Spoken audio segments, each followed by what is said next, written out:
Di kota besar banyak orang hidup yang sibuk, tampak makmur, tapi tanpa nilai. Nilai kekeluargaan hilang, nilai kepedulian hilang, nilai empatik memudar, terus hidupnya sepi, terus stres, hilang makna. Kaya sih, tapi hidupnya hambar. Nggak bisa senyum, wong nggak punya teman. Mau senyum sendirian terus nanti dianggap. Senyum kan ada yang disenyum ya, kalau kalian sendirian senyum terus nanti khawatir. Perlu diperiksakan. Jadi susah. Kenapa? Melupakan nilai tadi. Akhirnya apa? Hidupnya rapuh, tanpa arah, kemudian hampa.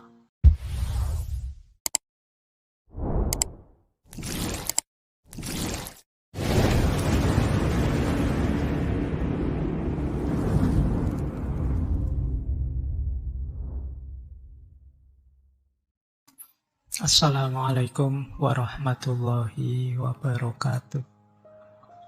Bismillah. Mari kita lanjut lagi belajar kita, ngaji kita. Jadi intinya ngaji filsafat itu ya ngaji, kita belajar ya. Segala yang di luar itu bonus. Jadi bonus itu ada, alhamdulillah, tidak ada ya, tidak masalah. Bahkan termasuk pemahaman kita, kepandaian kita, itu ya anugerah sebenarnya bonus. Karena yang bisa kita lakukan hanya belajarnya. Maka ayo kita mulai ya, nawaitunya belajar. Baik, kita mulai nggih. Krisis nilai itu satu kondisi ketika seseorang atau sekelompok orang masyarakat mengalami kebingungan. Ini yang benar yang mana sih? Ini yang baik yang mana sih? Terus dia dulu percaya dengan aturan-aturan itu, tapi sekarang tidak percaya lagi. Ini namanya krisis.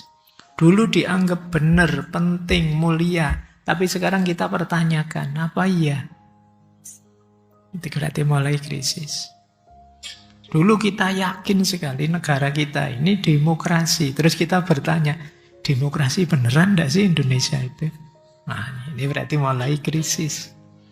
Dulu kita yakin, misalnya orang bilang, Indonesia itu bangsa yang ramah. Kalau ketemu senyum. Terus sekarang ada pembalian, orang masa iya. Perasaan sekarang tidak begitu.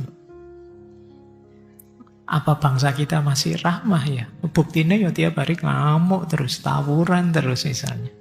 Nah ini kita mulai ya ada krisis. Keyakinan yang selama ini kita anggap benar, aturan yang selama ini kita anggap pas, mulai kita pertanyakan. Kemarin katanya harus jujur. Saya jujur malah kalah terus. Yang curang menang terus. Gimana sih? Saya tidak percaya jadinya sama nilai-nilai tadi. Nah, ini namanya kita sedang mengalami krisis nilai. Oke ya. Semoga teman-teman mulai terbayang betapa gawatnya krisis nilai itu. Ciri-cirinya antara lain ini. Yang pertama, kebingungan moral. Kita sulit membedakan mana benar, mana salah, mana baik, mana buruk. Kita sering kecelek. Apa ya kecelek bahasa Indonesia nih? Kecelek itu agak beda sedikit dengan tertipu. Kalau tertipu jelas ini. Kecelek itu semula dianggap apa, ternyata apa? Apa ada yang tahu? Oh, Indonesia nih. Ya tertipu. Ya. Jadi kemarin saya anggap orang ini benar baik. Belakangan terbukti podo. Ternyata. Nah, itu kita sering tertipu. Setelah itu, terus kita tidak percaya lagi. Alah, wis koyok biyen mesti sama saja. Terus kita jadi begitu, tidak percaya lagi dengan nilai-nilai. Nah, ini namanya kebingungan moral. kita harus cinta damai. Oh Pak, kemarin saya itu pinginnya damai malah dikeperuk ya Pak. Yo, bales lo aku. Ini kita tidak percaya lagi dengan prinsip-prinsip kebaikan. Kita akhirnya bingung, ini saya milih damai apa enggak ya? Kalau milih damai malah loro kabeh, sakit semua saya. Tapi kalau masuk enggak milih damai, bingungan kita. Itu ciri kita sedang krisis moral, krisis nilai. Krisis nilai dan krisis moral nanti bagiannya. Atau yang kedua, mentalitas permisif. Permisif itu apa saja boleh. Suka-suka kamu lah. Ini alamat kita sudah mulai krisis nilai. Karena manusia itu kalau apa saja boleh, bahaya untuk hidupnya. Bayangkan ya, misalnya kalian itu, terus tiba-tiba ada orang bilang, besok segala aturan, segala norma, segala moral, segala akhlak libur sehari.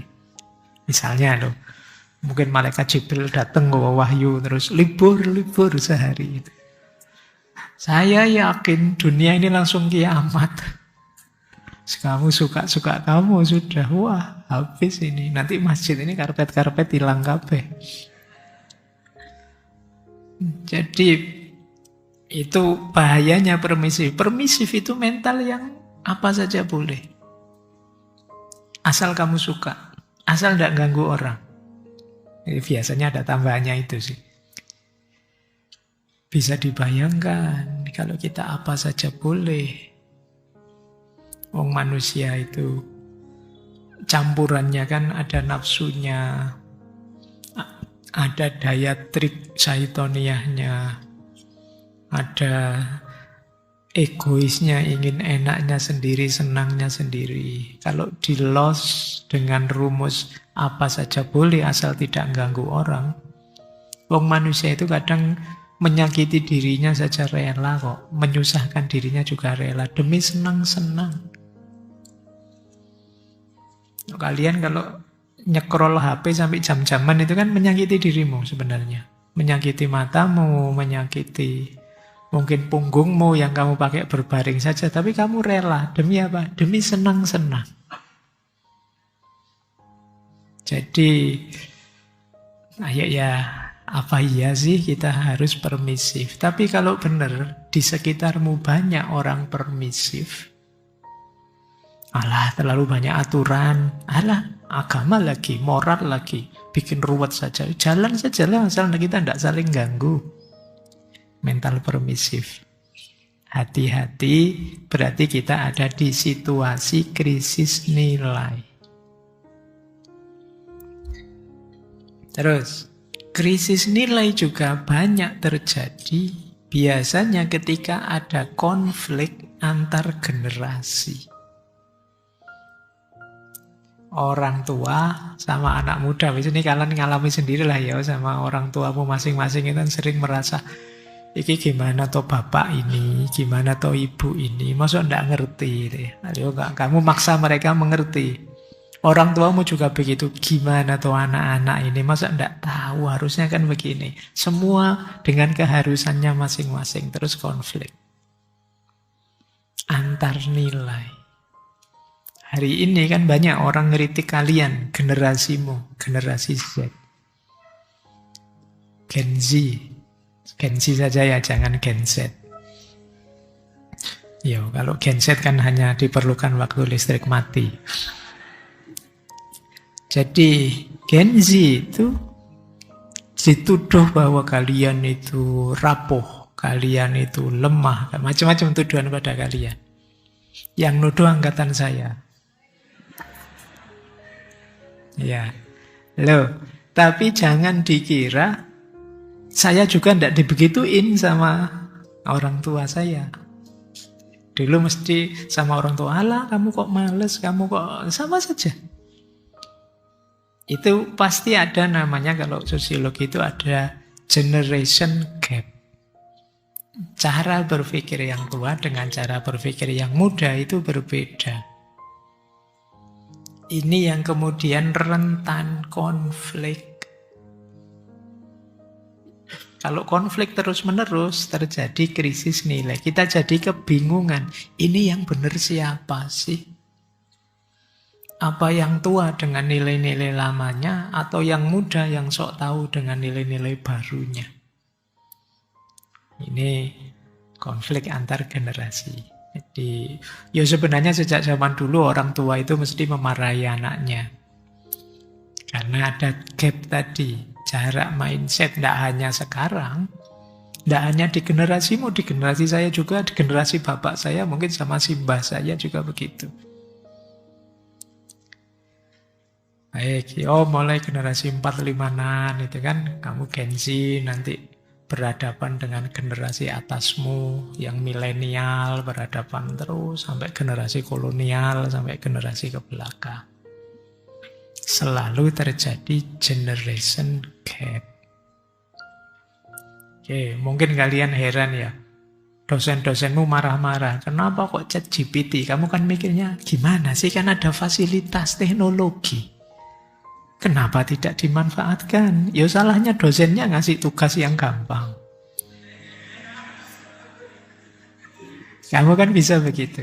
Tapi dosenmu punya pikiran yang berbeda. Mahasiswa kok manja banget, kapan pinternya kalau dikit-dikit minta ChatGPT. Loh, pertimbangannya kan sama-sama benar ini. Terus orang harus milih, ini mana yang utama ya, mana yang lebih benar ya. Itu kita kesulitan milihnya. Lama-lama terus orang jadi tidak percaya lagi dengan nilai. Allah berarti ya suka-sukalah kamu milih yang mana. Permisif akhirnya. Jadi ini cirinya krisis nilai. Kemudian hilangnya konsistensi. Berarti krisis nilai. Ada orang itu yang secara sekaligus jujur tapi sekaligus bohong. Ya nanti kalau sedang di rumah, di masjid itu ya jadi orang soleh. Tapi nanti begitu ke kantor, yo kantornya ngajak begitu-begitu ya terus. Nah, ini terjadi kontradiksi, orang jadi tidak konsisten. Kadang jujur tapi terus kadang ya korupsi, kadang ya bohong, kadang ya apa adanya. Sulit konsisten karena situasi kalau ini. Terus lama-lama orang jadi lelah. Tidak percaya lagi dengan nilai-nilai. Ini yang dimaksud hilangnya konsistensi. Tidak istiqomah dalam kebenaran. Karena kebutuhan. Kita kadang terus jadi mencela-mencele.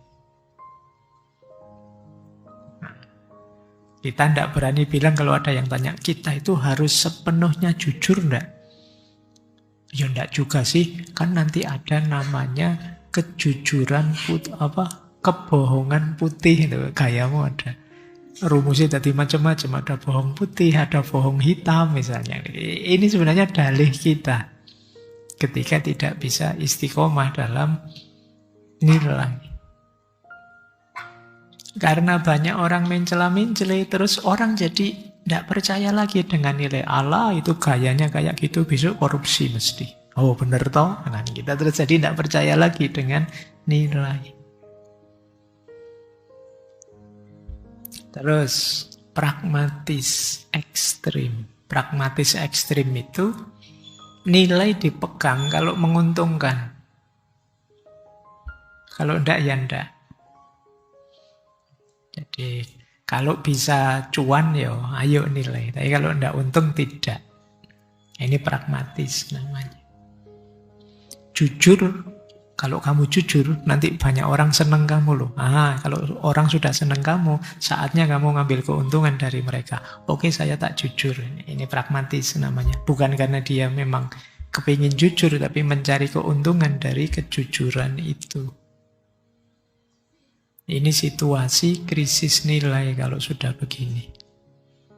Orang baik tidak karena memang dia ingin baik, tapi ada pamrihnya ketika dia melakukan kebaikan. Baik, Terus yang terakhir, situasi atau ciri-ciri krisis nilai adalah orang merasa hidupnya tanpa arah yang jelas. Kita itu mengabaikan nilai-nilai itu, terus mau apa? Mau kemana hidup ini? Dan kita tidak bisa jawab.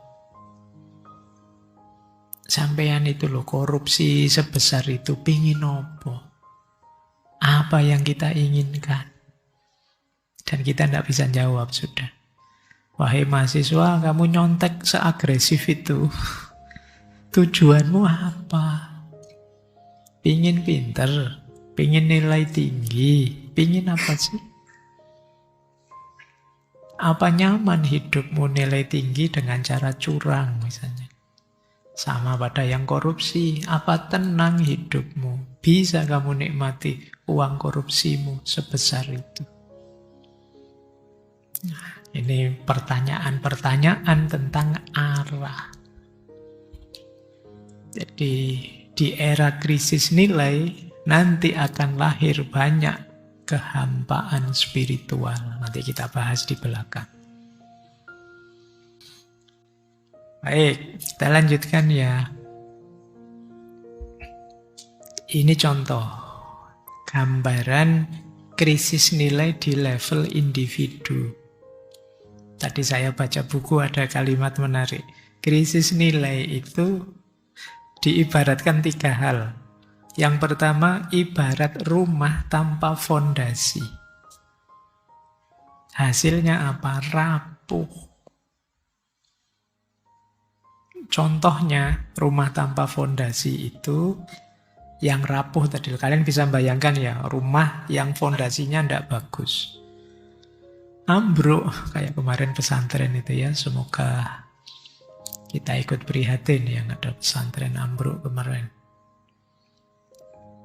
Jadi contohnya tanpa pondasi apa? Banyak orang mengejar kekayaan saja, mengejar jabatan saja, tidak peduli dengan nilai.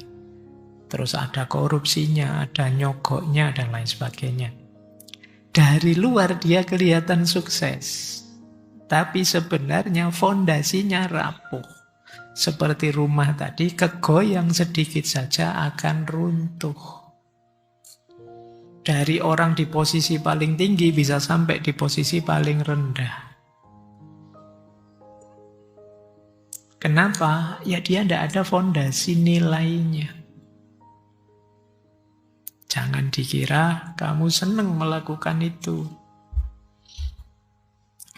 Yang kedua digambarkan seperti orang berjalan tanpa kompas. Ini mesti buku lama ya. Kalau hari ini mungkin istilahnya bukan kompas, tapi GPS.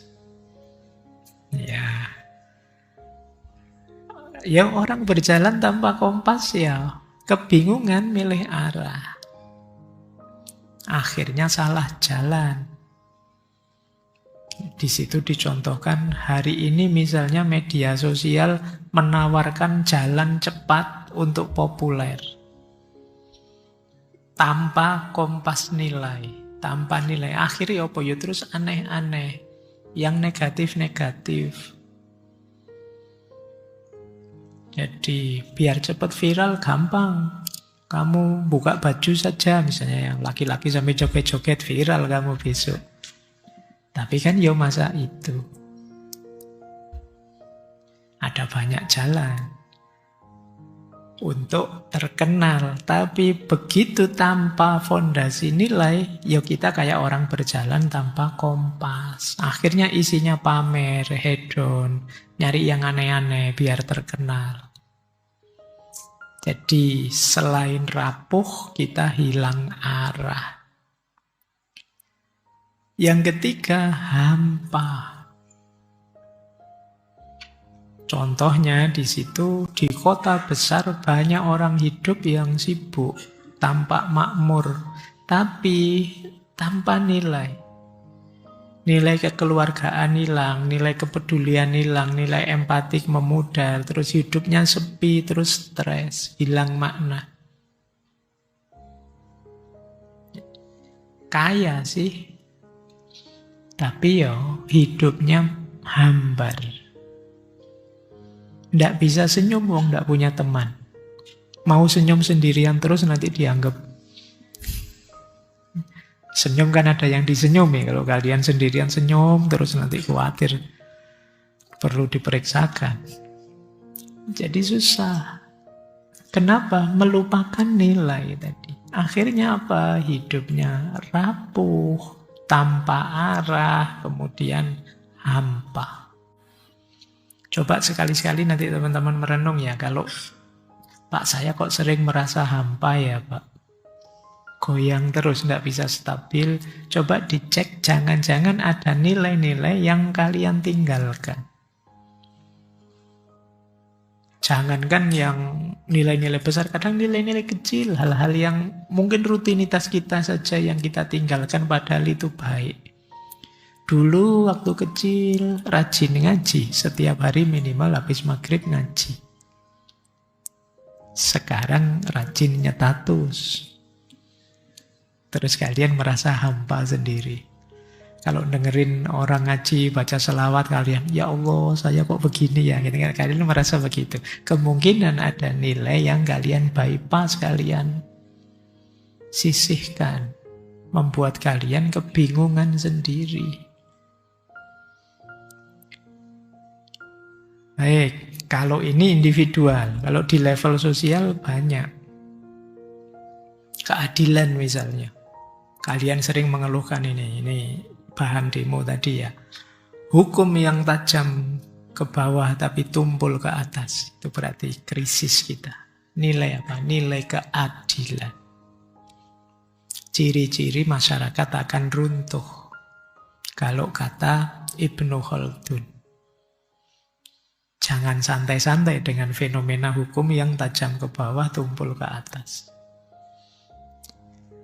Dan Rasulullah sendiri itu yang bilang begitu. Apakah kalian tahu yang membuat satu bangsa zaman dulu hancur? Adalah kalau yang mencuri orang kecil dihukum dengan serius, tapi begitu yang mencuri orang besar dibiarkan saja. Dan itu tanda-tanda hancurnya peradaban. Yang kedua, solidaritas contohnya. Hari ini orang semakin abai, semakin tidak peduli dengan sesamanya. Krisis berarti. Kalau orang saling tidak peduli, bagaimana solidaritas terjalin? Kalau solidaritasnya lemah, bagaimana kita bisa kompak? Kalau kita tidak kompak, gimana kita bisa kuat? Bangsa ini kuat ya karena solidaritas, kebersamaan. Kalau kita saling serang, saling jegal, kita ingin menang sendiri dengan cara jegal yang lain, itu sebenarnya kita sedang meruntuhkan diri kita sendiri bersama-sama. Tapi kita lupa itu, apalagi medsos manas-manasi kita terus. Hari ini setiap ada isu apa, kita pecah. Isu apapun, begitu kita beda pendapat, kita terpecah, terfragmentasi. Sebanyak isu tadi. Oke ya. Ini keprihatinan kita hari ini. Dan kalau ada beda pandangan, terus sering kita menganggap beda pandangan berarti musuh. Jadi kalau kita ketemu orang itu biasanya kita cek dulu. Orang ini agamanya apa? Alirannya apa? Organisasinya apa? Lembaganya apa? Partainya apa? Kadang-kadang sudah disebut organisasinya itu yang garis lurus apa garis lucu atau garis apa gitu kan ya. Kita selalu mencari beda di antara kita. Dan begitu orang itu beda dengan kita, kita anggap dia rival kita, musuh kita. Mindset seperti ini menunjukkan kita memang sedang krisis. Contoh lagi, amanah. Ini contohnya banyak ya. Itu contoh kecil saja yang saya sebut di situ. Janji-janji waktu kampanye. Tapi setelah berkuasa lupa. Ini berarti amanahnya kurang. Kasih sayang. Berapa banyak cerita-cerita tentang bullying. Berapa banyak cerita tentang kekerasan di antara kita. Kemarin ada kerusuhan demi kerusuhan. Belum lagi kekerasan di medsos lewat kata-kata dan lain sebagainya. Menunjukkan rapuhnya, runtuhnya nilai-nilai kasih sayang. Nilai kebenaran kita ada hoax yang biasanya lebih laku. Sensasi yang biasanya lebih viral. Berarti kita sebenarnya tidak suka dengan kebenaran, sukanya dengan kehebohan. Nilai kebenaran terancam. Bayangkan, seandainya ini memang kondisi kita hari ini, kita hidup bersama-sama tanpa keadilan, tanpa solidaritas, tanpa ada kebersamaan, tanpa ada amanah dan kasih sayang, apalagi tanpa ada kebenaran. Bagaimana kita bisa survive dengan krisis nilai yang seperti ini? Ini keprihatinan kita ya, mulai kita harus introspeksi. Jangan sampai bangsa ini hancur.